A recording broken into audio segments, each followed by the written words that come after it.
Now, the West Midlands is recognised as the manufacturing heart of the country, with companies such as Rolls-Royce, Bombardier and Toyota among those helping to cement that reputation. And it's that skills sector that's seen as key to the country's economic recovery. Well, today, the Deputy Prime Minister, Nick Clegg, was in the region promoting apprenticeships. Earlier, he came into our studio and we began by interviewing him and asking him why apprenticeships are so important.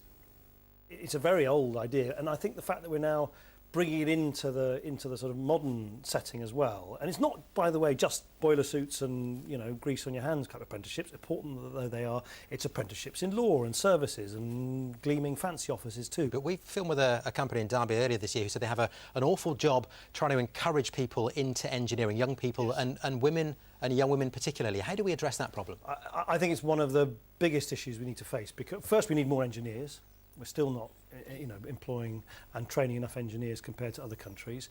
But secondly, we're certainly not encouraging enough girls to go into engineering. That's actually why the government, we launched just last week a fantastic new campaign called Your Life, which is all about showing young women, girls who are thinking about their future, the virtues of taking up science, technology, engineering.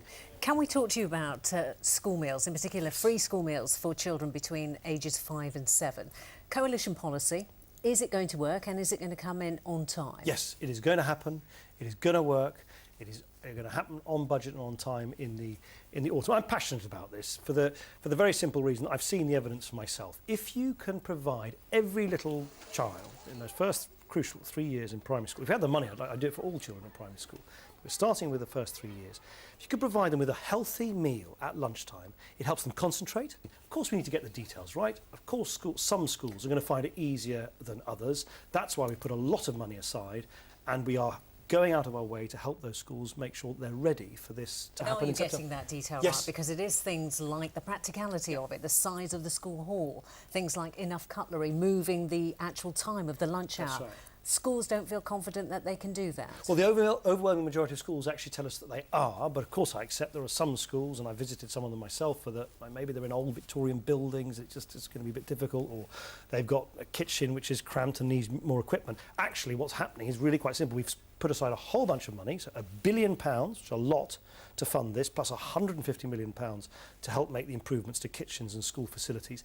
That money is then handed to local authorities, and then crucially, local authorities can go to each individual school and look at the real detail, as you say, the devil's in the detail, about what the needs are of each individual school, use the money from the pot of money we've given them, the central government, to help those individual schools. All good humour between you and Michael Gove now at the moment?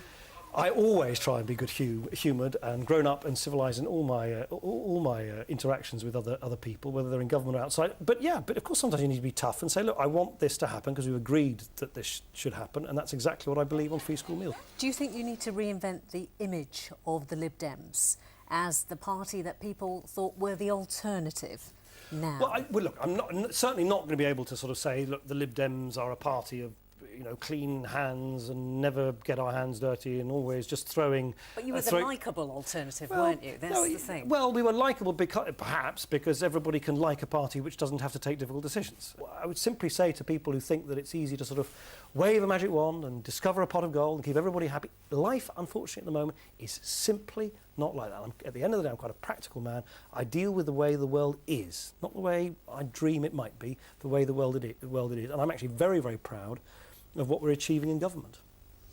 Deputy Prime Minister Nick Clegg, thank you very much for joining us. Well, the national and international